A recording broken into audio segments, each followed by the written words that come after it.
साथियों नमस्कार, आनंद पारिक और स्वागत करता हूं आपका आपके अपने YouTube चैनल स्टडी फ्लाई पर। साथियों पढ़ रहे हैं हिंदी साहित्य का इतिहास और क्लास है आज हमारी 22वीं। आदिकाल का ये 15वां भाग है। हिंदी साहित्य के इतिहास के अंदर जो टॉपिक हमारा चल रहा है वो है आदिकाल।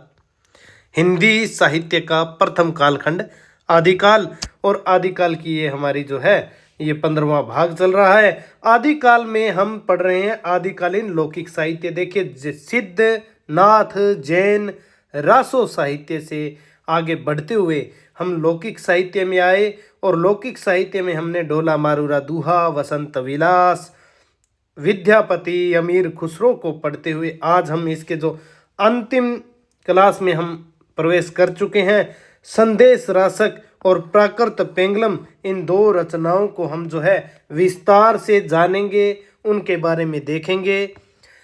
तो साथियों क्लास शुरू करने से पहले विनम्र निवेदन मेरा ये है कि आप हमारे चैनल स्टडी फ्लाई को सब्सक्राइब अवश्य कर लें और अगर हमारी क्लासेज आपको पसंद आती हैं तो इन्हें लाइक करें, ज़्यादा से ज़्यादा शेयर करें।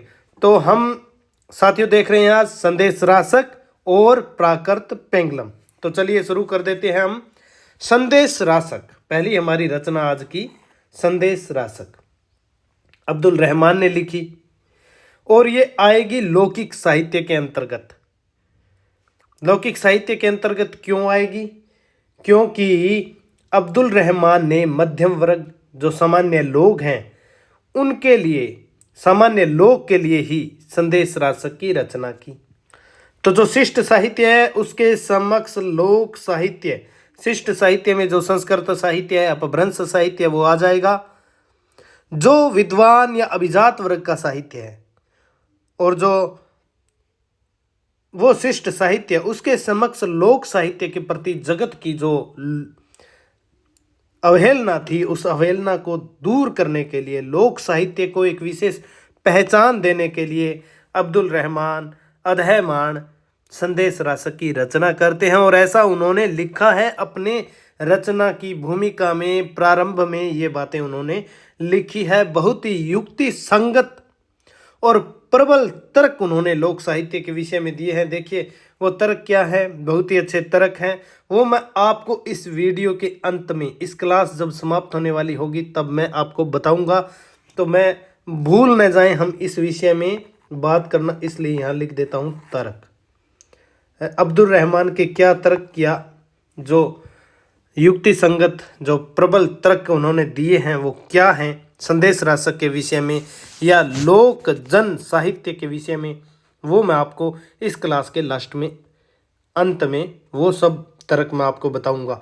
क्योंकि कवि ने इसके संबंध में प्रारंभ में ही कहा है कि जिण मुखणा पंडिय मझियार तियु पूर्व पठी बहु संबदार, यानी कि उनकी रचना जो है संदेश रासक की रचना जिण मुखणा पंडिय मझियार, यानी कि उनकी रचना मुख्य यानी कि मूर्ख और ना ही पंडिय यानी कि पंडित या विद्वान लोगों के लिए नहीं है ये रचना।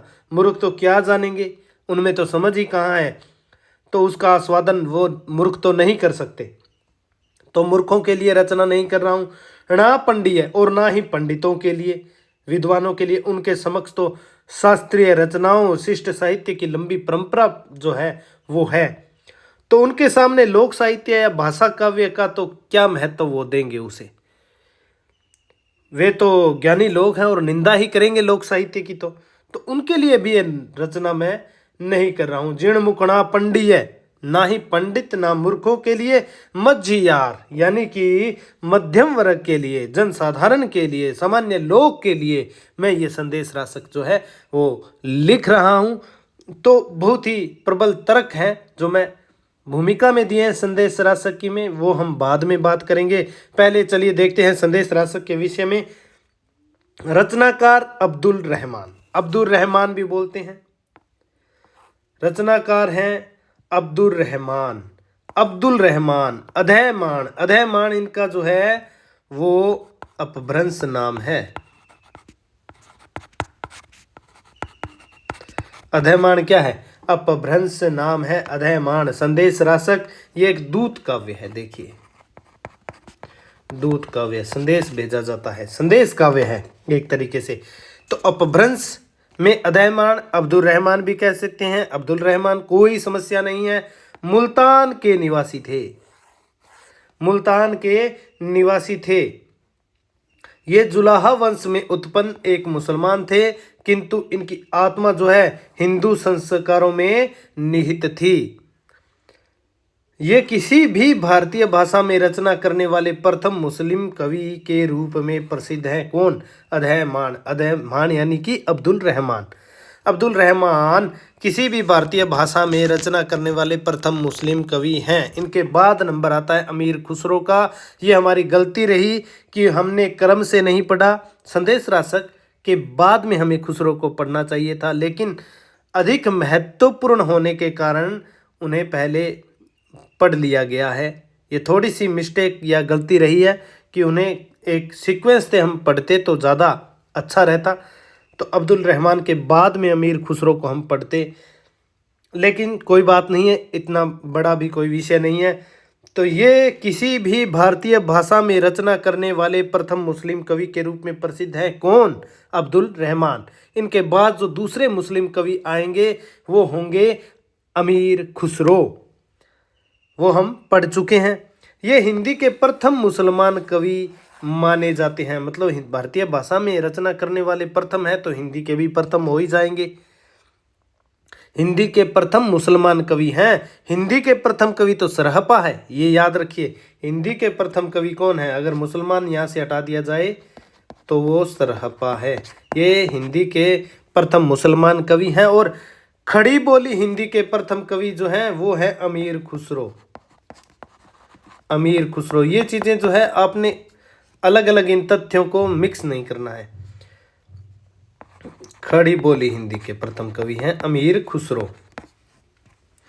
और ये जो हिंदी के प्रथम मुसलमान कवि कौन? अब्दुल रहमान। हिंदी के प्रथम कवि कौन? सरहपा। और खड़ी बोली हिंदी के प्रथम कवि कौन? अमीर खुसरो। तो चलिए आगे देखिए, रचना काल के विषय में बात करते हैं हम। क्या रचना काल है इसका? रचना काल 12वीं शताब्दी के उत्तरार्ध भाग व 13वीं शताब्दी का पूर्वार्ध भाग के मध्य में रचित, यानी कि 12वीं शताब्दी के उत्तरार्ध भाग, बाद का भाग 12वीं शताब्दी का, तो 1150 ईस्वी के बाद का भाग, और 13वीं शताब्दी का पूर्वार्ध भाग यानी कि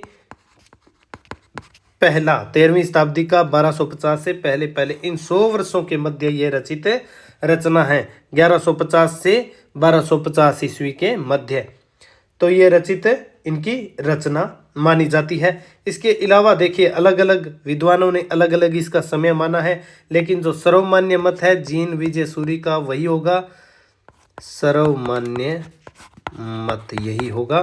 12वीं शताब्दी का उत्तरार्ध भाग व 13वीं शताब्दी का पूर्वार्ध भाग में संदेश राशक की रचना की गई, ऐसा माना जाता है। डॉक्टर कत्रे के अनुसार विभिन्न मत हैं, वो देख लेते हैं। 11वीं सदी से 14वीं सदी यानी कि 300 सालों के मध्य इसकी रचना हुई। हजारी प्रसाद द्विवेदी जी के अनुसार 11वीं सदी इसका रचना काल है, क्योंकि द्विवेदी जी ने देखा एक दोहा हेमचंद्र के शब्दानुशासन में, उसी के आधार पर उन्होंने कहा कि 11वीं सदी जो है इसका समय माना। अगरचंद नाहटा के अनुसार 1400 विक्रमी संवत, मुनि जीन विजय के अनुसार 12वीं सदी के उत्तरार्ध से लेकर 13वीं सदी के पूर्वार्ध के मध्य ये रचना जो है वो रची गई, और यही मत जो है वो सर्वमान्य है। तो चलिए आगे देखिए रचना काल के विषय में। सर्वमान्य मत एक आपको मानना है 12वीं से 13वीं के बीच में ये रचना रची गई। आगे देखिए संपादन, संपादन के विषय में देख लेते हैं। संपादक कौन थे इसके? मुनि जीन विजय को बहुत खोजने पर इसकी 3 प्रतियां प्राप्त हुईं। उन्हीं प्रतियों के आधार पर मुनि जीन विजय ने सर्वप्रथम संदेश जो राशक है अब्दुल रहमान का, इसका संपादन किया। मुनि जीन विजय हुए, जिनका हस्तलिखित दुर्लभ ग्रंथों का संकलन करने में बहुत बड़ा योगदान था। मुनि जीन विजय का, ये बात आप इस बात पर आप गौर करिए कि हस्तलिखित दुर्लभ ग्रंथों का संकलन करने में मुनि जिनविजय का, बहुत से विद्वानों का योगदान था, मुनि जिनविजय का भी बड़ा योगदान था। मुनि जिनविजय को ही संदेश रासक की प्रति प्राप्त हुई, एक प्रति प्राप्त हुई थी पहले उन्हें। उस प्रति में अब्दुल रहमान का नाम भी था और ग्रंथ का परिचय भी था, परंतु वो अपभ्रंश भाषा में लिखा गया था, कोई टीका टिप्पणी उसके साथ मिली नहीं थी। इस प्रति को उन्होंने अपने पास संभाल कर रखा और खोज करते रहे। फिर उन्हें 2 प्रतियां और प्राप्त हुई। मुनि जिनविजय को संदेश रासक की 2 प्रतियां और मिल गई, जिनमें संस्कृत में टीका टिप्पणी भी साथ में मिली हुई थी। तो इस प्रकार से इन 3 प्रतियों का आधार बनाकर मुनि जिनविजय ने सर्वप्रथम जो है वो संदेश रासक का संपादन किया। बाद में आचार्य हजारी प्रसाद द्विवेदी को जयपुर से एक अन्य प्रति जो है प्राप्त हुई। अब द्विवेदी जी को जब अन्य प्रति प्राप्त हो गई तो फिर जो है उस प्रति व मुनि जिनविजय द्वारा संदेश रासक को जो संपादन किया गया था उन दोनों को सामने रखा द्विवेदी जी ने। मुनि जिनविजय द्वारा जो संपादित प्रति थी उसे, और जो जयपुर से द्विवेदी जी को मिली उस प्रति को, दोनों को सामने रखा और उसमें जो पाठ भेद थे दूर करते हुए पुनः उसका संपादन हजारी प्रसाद द्विवेदी जी ने संदेश रासक के नाम से किया। और उसके प्रारंभ में प्रस्तावना और भूमिका में कवि परिचय व रचना का विशेष रूप से परिचय जो है वो दिया गया। तो बाद में आचार्य हजारी प्रसाद द्विवेदी को जयपुर से एक अन्य प्रति प्राप्त हुई संदेश रासक की। द्विवेदी जी ने प्राप्त प्रति और मुनि जिनविजय की जो संपादित प्रति थी उसके आधार पर इसका संपादन संदेश रासक के नाम से किया। और उसके प्रारंभ में प्रस्तावना और भूमिका, कवि परिचय, रचना का विशेष रूप से परिचय, ये सब उन्होंने दिया। आगे देखिए कथानक क्या है। कथानक ये विक्रमपुर की एक वियोगिनी की विरह कथा है, ये दूत काव्य है। देखिए इसमें एक विरहिणी नायिका है और एक पथिक से अपना विरह निवेदन करती है ताकि वह पथिक जो है उसका संदेश उसके प्रियतम उसके पति तक के पास जो है वो पहुंचा दे। इसलिए वो एक पथिक से अपना विरह जो है वो निवेदन करती है। तो ये एक दूत काव्य है, संदेश काव्य है। कवि ने उसका नायिका का नक्शिक वर्णन तथा पति के लिए संदेश अत्यंत सहज भाव भूमि पर चित्रित करके काव्य को जो है वो मार्मिक बना दिया है। काव्य रूप क्या है इसका? संदेश रासक का विरह प्रधान खंड काव्य, ये गेय काव्य भी है, गेय काव्य। बिसल देवरासो जिस प्रकार से गेय काव्य है उसी तरह से विरह प्रधान खंड काव्य, खंड गेय काव्य जो है वो संदेश रासक भी है। वह 3 प्रक्रमों में विभक्त है। 3 प्रक्रम माने सर्ग समय, जिस प्रकार से पृथ्वीराज रासो 69 सर्गों में या समय में विभक्त है। और मानस तुलसी का रामचरित्र मानस जो 7 कांडों में विभक्त है, उसी तरह संदेश रासक 3 प्रकरणों में विभक्त है। तो मुख्य छंद कौन सा है इसमें? देखिए मुख्य छंद जो है वो रासक छंद है। 22 से लेकर 39 मात्राएं इसमें होती है। और हजारी प्रसाद द्विवेदी जी ने तो कहा है कि 1/3 जो रासो है वो रासक छंद में ही लिखा गया है। कुल छंद कितने हैं? 223 छंद देखिए इसमें है। तो काव्य रूप विरह प्रधान गेय खंड काव्य 3 प्रकरणों में विभक्त है। मुख्य छंद जो है रासक छंद है। और आभणक, इसे हजारी प्रसाद द्विवेदी जी ने आभाणक कहा है। आभाणक रासक छंद में रचित है और कुल छंद 223 है। भाषा इसकी संक्रांतिकालीन भाषा जो है उसमें यह काव्य रचा गया है। तो कथानक इसका देख लिया हमने। विक्रमपुर की एक वियोगिनी है जो किसी पथिक के हाथ अपना संदेश पहुंचाती है अपने पति को। विरह संदेश है और नक्शिक वर्णन है। इसके अलावा विरह प्रधान खंड काव्य है, गेय काव्य है, बिसल देवरासों की तर्ज पर है। 3 प्रक्रमों में विभक्त है। रासक छंद है, 22 से लेकर 39 मात्राएं हैं। कुल छंद 223 है। चलिए आगे देखिए। 3 प्रक्रमों में विभक्त है यानी कि सर्ग समय मान लीजिए। प्रथम में मंगलाचरण, कवि परिचय, आत्मनिवेदन और रचना का उद्देश्य वर्णित है। इसमें किस उद्देश्य से ये रचना की गई है और उसी के अनुरूप जो है गंभीर, युक्ति संगत, प्रबल जो तर्क दिए हैं वो मैं आपको वीडियो के अंत में हमने बात की थी, शुरुआत में बताऊंगा। द्वितीय में विरह निवेदन है, तृतीय में षड ऋतु वर्णन है। ये इसके 3 जो है वो प्रक्रम हैं। आगे देखिए, महत्वपूर्ण तथ्य कुछ देख लेते हैं। आचार्य हजारी प्रसाद द्विवेदी ने हिंदी में श्रृंगारिक काव्य परंपरा का आरंभ जो है वो संदेश रासक से माना है और यही सर्वमान्य मत है। हिंदी में श्रृंगारिक काव्य परंपरा का आरंभ किस काव्य से? तो एक सुर में आप बोलिए, संदेश रासक से। माना किसने? हजारी प्रसाद द्विवेदी जी ने हिंदी में श्रृंगारिक काव्य परंपरा का आरंभ संदेश रासक से। संदेश रासक श्रृंगार काव्य परंपरा की प्रथम रचना मानी जाती है। बहुत ही मोस्ट बात है, श्रृंगार काव्य परंपरा के अंतर्गत प्रथम रचना हिंदी में कौन सी होगी? श्रृंगार काव्य परंपरा की तो संदेश रासक होगी।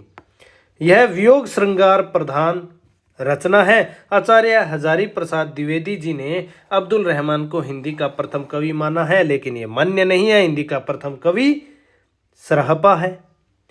तो रास साहित्य चल रहा था, जैन धर्म वाले लिख रहे थे रासो साहित्य वीर गाथात्मक, तो वो धर्म के प्रचार प्रसार के लिए रास लिखा गया था। लेकिन जो लौकिक साहित्य में श्रृंगारिक काव्य परंपरा का आरंभ जो है वो संदेश रासक से माना जाएगा।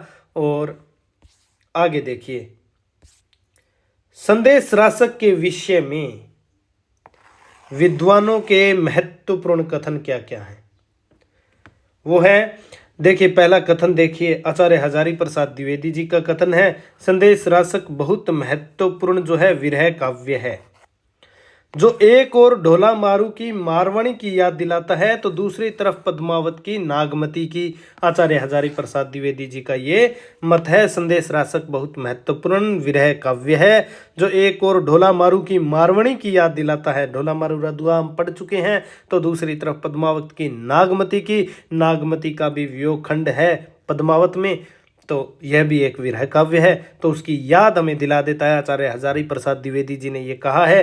संदेश रासक का लगभग 1/3 हिस्सा रासक छंद में लिखा गया है। रासक छंद में हमने देख लिया था 223 इसमें छंद थे। यह 21 मात्राओं का छंद है, इसे आभाणक भी कहते हैं। हजारी प्रसाद द्विवेदी जी का ये कथन है। अगला कथन देखिए, ये कथन है, ये भी द्विवेदी जी का कथन है, संदेश रासक पृथ्वीराज रासो से भिन्न प्रकृति का काव्य है। पृथ्वीराज रासो प्रेम के मिलन पक्ष का काव्य है और संदेश रासक विरह पक्ष का। रासो काव्य रूढ़ियों के द्वारा वातावरण तैयार करता है और संदेश रासक हृदय की मृम वेदना के द्वारा। रासों में घर के बाहर का वातावरण प्रमुख है और संदेश रासक में भीतर का। रासो नए नए प्रेम का रोमांस प्रस्तुत करता है। संदेश रासक पुरानी प्रीति को निखार देता है। कथन है संदेश रासक के विषय में आचार्य हजारी प्रसाद द्विवेदी जी का ये तुलनात्मक कथन है पृथ्वीराज रासो की प्रकृति और संदेश रासक की प्रकृति के विषय में। अगला कथन, हेमचंद्र के दोहों में संदेश रासक के एक दोहे का उदाहरण देखकर इसे 11वीं स्थिति का काव्य ही मानना ठीक जान पड़ता है। संदेश रासक की प्रेम कहानी मुल्तान के आसपास के प्रदेशों में जो है वो गाई गई होगी। हजारी प्रसाद द्विवेदी जी का ये कथन संदेश रासक के विषय में, और जो अब्दुल रहमान है इसके रचयिता वो मुल्तान के ही रहने वाले थे। इस संदेश में अगला कथन देखिए, इस संदेश में ऐसी करुण वेदना है जो पाठक को बरबस आकृष्ट करती है। उपमाएं अधिकांश में यद्यपि परंपरागत एवं रूढ़ है, तथापि बाह्य व्रत की वैसी व्यंजना उसमें नहीं जैसी आंतरिक अनुभूति की। बाह्य व्रत की ऐसी व्यंजना उसमें नहीं है जितनी की आंतरिक अनुभूति की। तो हजारी प्रसाद द्विवेदी जी का ये कथन। अगली रचना हमारी देखिए, संदेश रासक के बाद हमारी रचना प्राकृत पेंगलम। प्राकृत पेंगलम, पेंगलम पिंगल छंद को ही कहते हैं। पिंगल छंद शास्त्र संबंधी रचना है। पिंगल से ये बन गया पेंगलम, प्राकृत पेंगलम। अब प्राकृत पेंगलम क्या है? यह एक संग्रह ग्रंथ है। कुछ कवियों की रचनाएं इसमें संग्रहित हैं। एक विद्वान थे लक्ष्मीधर, उन्होंने बब्बर, जज्जल, विद्याधर, हरिब्रह्म, सारंगधर के पदों का संग्रह एक जगह किया है। प्राकृत पेंगलम उसका नाम रखा है। छंद है अपभ्रंश के। यह एक संग्रह ग्रंथ है जिसमें प्राकृत, शौरसेनी, अपभ्रंश से पुरानी हिंदी के कवियों की रचनाएं सोदाहरण संग्रहित हैं, उदाहरण सहित संग्रहित हैं। यह प्रशस्ति मूलक जो है मुक्त काव्य है। प्रशस्ति मूलक है, प्रशस्तियां हैं। जैसे सारंगधर के छंद है तो हमीर की प्रशस्ति है। यह बब्बर, जज्जल, विद्याधर, हरिब्रह्म, सारंगधर के पदों का संग्रह है। कौन सा संग्रह है? प्राकृत पेंगलम। ये बब्बर, जज्जल, विद्याधर, हरिब्रह्म एवं सारंगधर के पदों का संग्रह। इतने नाम जो है इन कवियों के उसमें लिखे हुए मिलते हैं। तो मोस्ट लगाइए, ये मोस्ट होगा आपके लिए। तो बब्बर, जज्जल, विद्याधर, हरिब्रह्म और सारंगधर के पदों का संग्रहकर्ता लक्ष्मीधर हैं। आगे देख लेंगे वो भी। इन कवियों का महत्व देखिए। इन कवियों के बारे में, जो कवि है बब्बर, जज्जल, विद्याधर, हरिब्रह्म, सारंगधर के पदों का संग्रह है और इन कवियों के विषय में ये कथन है। इन कवियों का महत्व जो है भाषा की दृष्टि से है और सामाजिक सांस्कृतिक स्थितियों के वैविध्य की अभिव्यक्ति की दृष्टि से भी। डॉक्टर बच्चन सिंह कहते हैं कि ये जो पांचों कवि है, बब्बर, जज्जल, विद्याधर, हरिब्रह्म और सारंगधर, इनका महत्व भाषा की दृष्टि से भी है, सामाजिक सांस्कृतिक स्थितियों में जो विविधता है और उस विविधता की उन्होंने अभिव्यक्ति की है, उस दृष्टि से भी इन कवियों का महत्व है। समाज के निम्न वर्गों का इतना सटीक चित्रण जो है संस्कृत साहित्य में कम ही मिलता है। संस्कृत साहित्य तो अभिजात्य वर्ग का साहित्य माना जाता है, तो समाज के निम्न वर्गों का उसमें स्थान कहाँ है?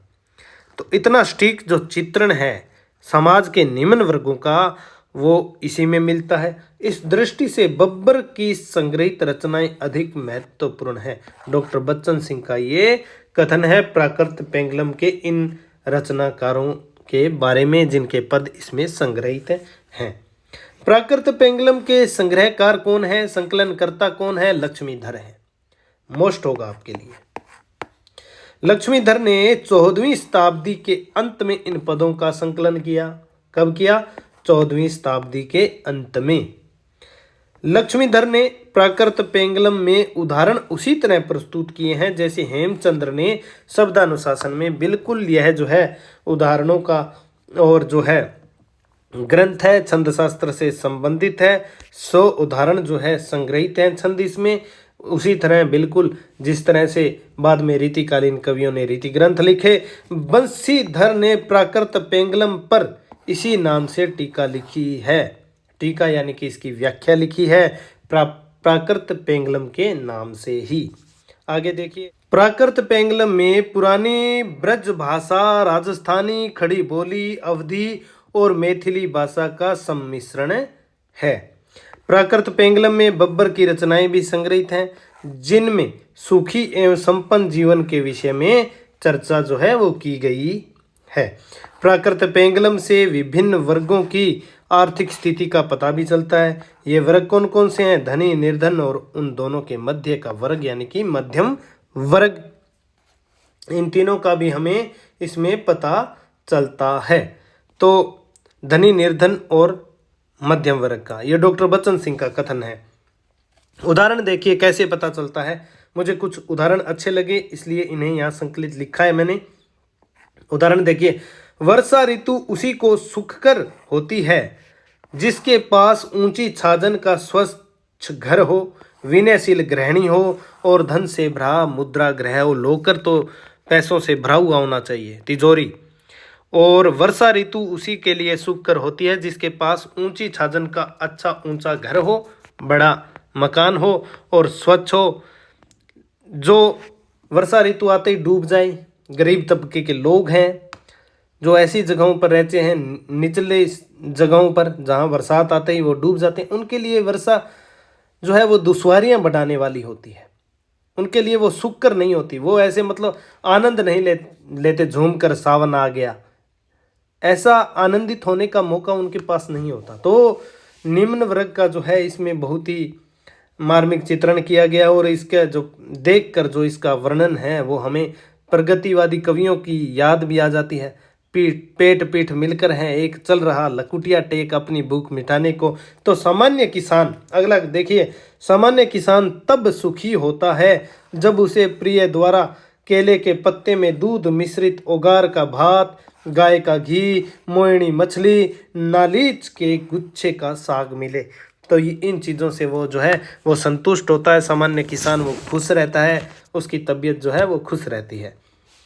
आगे देखिए क्या कहा गया है। कुछ रचनाओं में जिनमें बब्बर का नाम तो नहीं है, पर राहुल जी के मतानुसार वे बब्बर की हैं, गरीबी का मार्मिक चित्रण हुआ है।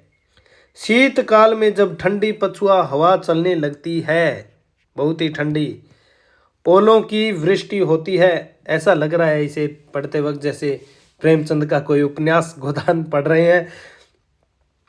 शीतकाल में जब ठंडी पछुआ हवा चलने लगती है, ओलों की वृष्टि होती है, तो गरीब लोग हाथ पैर समेटकर अपनी पीठ की ओर से आग तापते हुए जीवन निर्वाह करते हैं। तो ये इसमें गरीबी का चित्रण हुआ है कि ठंड में जो उनके घर नहीं है, पछुआ हवा चल रही है, ओलों की वृष्टि हो गई है, या वो खेत में है, या घर जिनके हैं नहीं रहने को, तो वो हाथ पैर समेटकर जो है अपनी पीठ की ओर से आग तापते हुए अपना जीवन का निर्वाह वो लोग करते हैं। निर्धनों के लिए बुद्धि, शुद्धि, दान, मान और गर्व क्या? निर्धनों के लिए ये सब क्या चीजें हैं? ये तो उनके पास होती है जिनकी हथेली में विद्युत के रेखा के समान जो है द्रव्य यानी कि पूंजी, डॉलर जो उनके हाथ में नृत्य करता है, तो विद्युत रेखा के समान। और जिसके पास पैसा होता है वो रेत देखने भी दुबई जाता है, ये भी आपको पता है। निर्धनों के लिए जो है बुद्धि, शुद्धि, दान, मान, गर्व कोई चीज़ नहीं है। और एक कहावत भी है हमारे यहाँ तो राजस्थान में मुख्य रूप से, जिसके घर में दाने उसके जो है गूंगे भी श्याणे। तो वहाँ के मूर्ख भी जो है वो श्याणा माना जाता है, जिसके घर में जो है धन और ये जो द्रव्य नृत्य करता है ना उसके। तो निर्धनों के लिए बुद्धि, शुद्धि, दान, मान और गर्व क्या? ये तो उनके पास होती हैं जिनकी हथेली में विद्युत रेखा के समान द्रव्य नृत्य करता है। और जो अमीर लोग हैं वो रेत देखने भी कहाँ जाते हैं? जिनके पास पैसे बहुत ज़्यादा हैं वो रेत देखने भी दुबई चले जाते हैं। तो ये कुछ पद मुझे अच्छे लगे इसके, प्राकृत पेंगलम की जो स्थितियां हैं बब्बर के हैं। तो आगे देखिए, प्राकृत पेंगलम में 8 छंद जो हैं हमीर रासों से संबद्ध भी मिलते हैं। शुक्ल जी उलट पलट रहे थे प्राकृत पेंगलम को, और उसमें उन्हें छंद मिल गए थे किसी सारंगधर कवि के। तो उन्होंने कहा कि यह हमीर और अलाउद्दीन के युद्धों का वर्णन है। हमीर कौन सा? हमीर देव चौहान, रणथंभौर का शासक। 1301 में वो साका होता है, वहाँ पर जो रंग देवी है हमीर की रानी, वो कर लेती है जोहर। तो उस युद्ध का वर्णन शुक्ल जी के अनुसार इसमें किया गया है, और इसी के इन्हीं 8 छंदों के आधार पर जो है शुक्ल जी ने हमीर रासों की परिकल्पना एक की थी। आचार्य शुक्ल ने उसे जज्जल नामक किसी पात्र की उक्ति मानते हैं। आचार्य शुक्ल क्या है? उसे जज्जल नामक वो काव्य का एक पात्र है, उसकी उक्ति मानते हैं इन छंदों को, और रचयिता तो सारंगधर ही है। और उनका कहना है कि वे हमीर रासों का ही अंग हैं। ये उक्तियाँ, जज्जल नामक एक पात्र है काव्य का, उसकी उक्तियाँ हैं और हमीर रासों का ही अंग है। जो 8 छंद प्राकृत पेंगलम में है, राहुल सांस्कृत्यायन जो है उसे जज्जल द्वारा रचित बतलाते हैं। विवाद खड़ा करने वाला छंद कौन सा है, ये मैंने यहाँ पर आपके लिए लिखा, क्योंकि हमीर रासो प्राकृत पेंगलम, हमीर रासो तो हम पढ़ चुके हैं और प्राकृत पेंगलम में है उसके छंद मिले हैं। तो दोनों का जो है आपस में जो है संबद्ध है दोनों ही ग्रंथ। हमीर कजू जज्जल भणे को हाणल मई भई जौल सुल्तान शीश करवाल दई तजी कलेवर दिए चलई। यानी जज्जल भणे में शुक्ल जी जज्जल को एक पात्र मानते हैं और राहुल जी कवि डॉक्टर बच्चन सिंह का ये कथन है। तो यहीं से जो है ये विवाद खड़ा हुआ कि ये जज्जल, राहुल सांकृत्यायन कहते हैं कि ये जो छंद हैं वो जज्जल के हैं, और शुक्ल जी कहते हैं कि सारंगधर के हैं और हमीर रासों के हैं। जज्जल एक पात्र है और उसके मुख से ये कहाए गए हैं। चलिए आगे देखिए, सुनीति कुमार चटर्जी, यहाँ ये बात याद रखिए हम प्राकृत पेंगलम पर हैं। सुनीति कुमार चटर्जी इसे 15वीं शताब्दी के आरंभ का ग्रंथ मानते हैं, प्राकृत पेंगलम को। राहुल सांकृत्यायन ने बब्बर को प्रसिद्ध वीर कलचूरी नरेश कर्ण का दरबारी कवि बताया है। विद्याधर जयचंद का दरबारी कवि है। और वासुदेव शरण अग्रवाल के अनुसार जज्जल हमीर का एक मंत्री था, उसका पार्षद था। जज्जल कौन है ये भी देखिए, विद्यापति की एक पुस्तक है पुरुष परीक्षा, हम पढ़ चुके हैं। नीति ग्रंथ है, राजनीति से संबंधित ग्रंथ है। फोर्ट विलियम कॉलेज में जो है सिलेबस में वो लगाया गया था। उसमें जज्जल को एक योद्धा माना गया है। जयचंद सूरी की एक रचना है हमीर विजय, उसमें जाजदेव जज्जल को हमीर के 8 पार्षदों में से एक पार्षद कहा गया है। और वासुदेव शरण अग्रवाल के अनुसार जज्जल जो है वो हमीर का मंत्री था। प्राकृत पेंगलम जो है वो बिलियोथिका इंडिया में प्रकाशित हुआ था, एक पत्रिका इसमें प्रकाशित हुआ। यह जैनेतर अपभ्रंश का महत्वपूर्ण ग्रंथ है। जो धर्मेतर ग्रंथ ये जैन साहित्य से अलग जो है वो माना जाता है। आगे देखिए, प्राकृत पेंगलम के विषय में विद्वानों के कथन क्या क्या है। प्राकृत पेंगलम में 11वीं सदी से लेकर 14वीं शताब्दी तक छंद लिखे हो सकते हैं। यदि प्राकृत पेंगलम में पाए जाने वाले छंद सारंगधर के हैं तो उन्हें कुंडलिया छंद का प्रथम प्रयोक्ता माना जा सकता है। यह कथन किसका है? डॉक्टर बच्चन सिंह का। वो कहते हैं कि 11वीं सदी से 14वीं सदी 300 सालों के अंदर लिखे गए छंदों का जो है लक्ष्मीधर ने संग्रह किया 14वीं सदी के अंदर।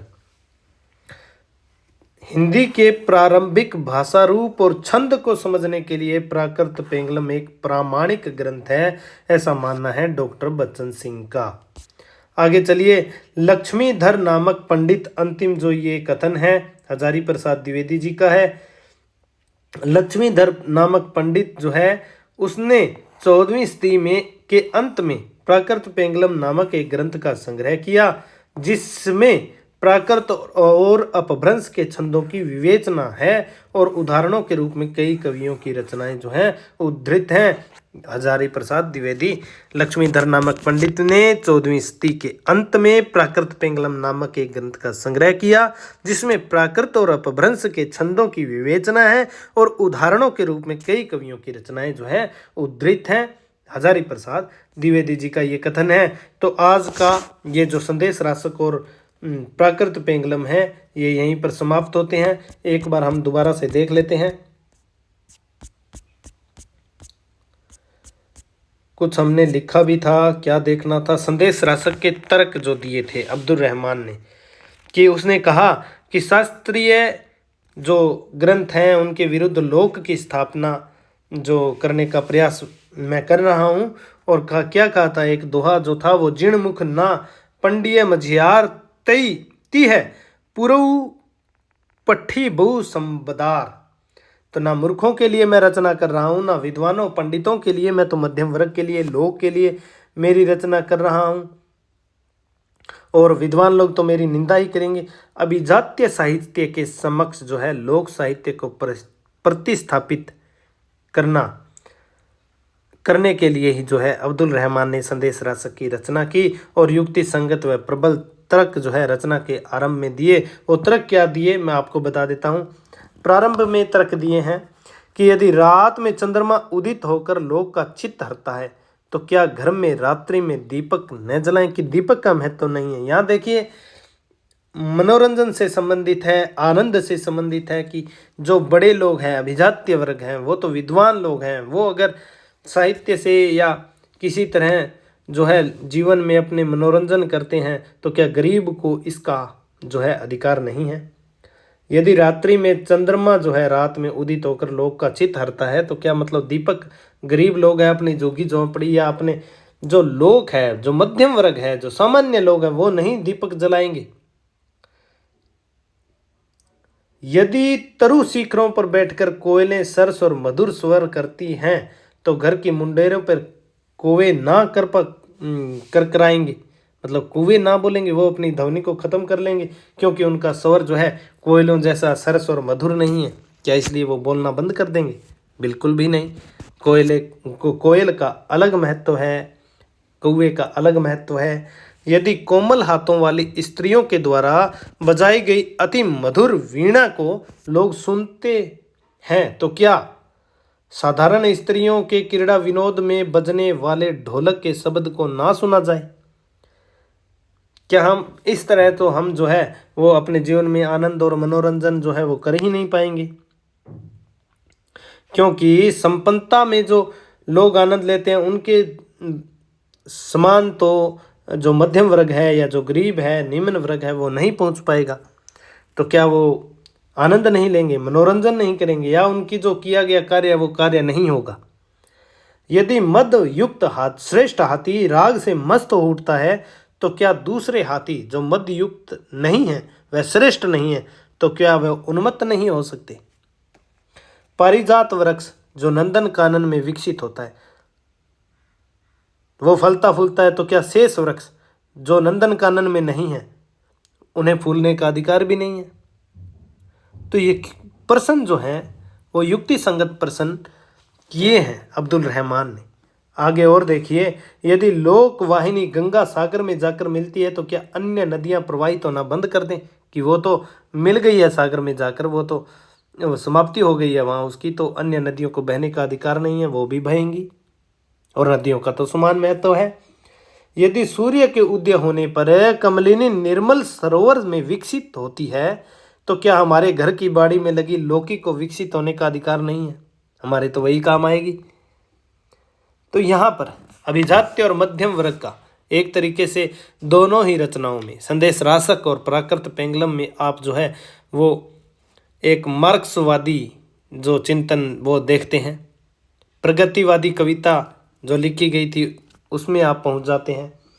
यदि भरत मुनि द्वारा, अगला देखिए तर्क देखिए, यदि भरत मुनि द्वारा निर्दिष्ट भावों और छंदों के अनुसार नव सौंदर्य से पूर्ण तरुणी नाचती है तो क्या गांव गाहिनी, मतलब गांव की स्त्री जो ग्रामीण स्त्री है वो ताली बजाकर नाच नहीं सकती है?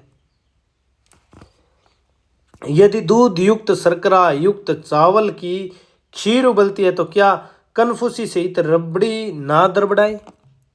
वो नहीं उबल सकती है। अब गरीब का खाद्यान्न तो वही है। और आजकल तो जो है मोटा अनाज जो है वो ज़्यादा चर्चा में रहता है। केवल महाकवि ही रचना करे वही रचना है, और जो छोटे कवि अपनी सीमा में रहकर करें, अपनी भाषा में करें, तो वो क्या उन्हें काव्य रचना करने का अधिकार नहीं है, लोग का मनोरंजन करने का अधिकार नहीं है, लोग को पढ़ने का अधिकार नहीं है या सुनने का अधिकार नहीं है?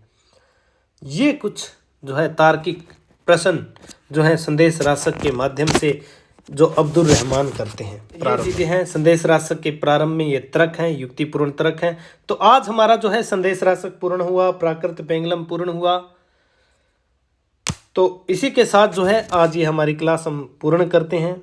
मेरा निवेदन ये है कि आपको अगर क्लास पसंद आई है तो इसे ज़्यादा से ज़्यादा लाइक, शेयर और चैनल को सब्सक्राइब कीजिए। हम सभी जो विषय हैं वो पूर्ण ईमानदारी के साथ और पूर्ण प्रामाणिकता के साथ इस पर सभी जो विषय जो है बिल्कुल मुफ्त में, फ्री में आपको पढ़ाएंगे। तो आज की मैं ये क्लास यहीं पर समाप्त करता हूँ। हिंदी साहित्य का आदिकाल लौकिक साहित्य आज पूर्ण होता है। कल हम हिंदी साहित्य का गद्य साहित्य जो है आदिकाल में रचा गया जो गद्य साहित्य है, जो आरंभिक गद्य साहित्य है, वो हम पढ़ेंगे। इसी के साथ मैं यहीं अपने शब्दों को विराम देता हूँ। नमस्कार, धन्यवाद।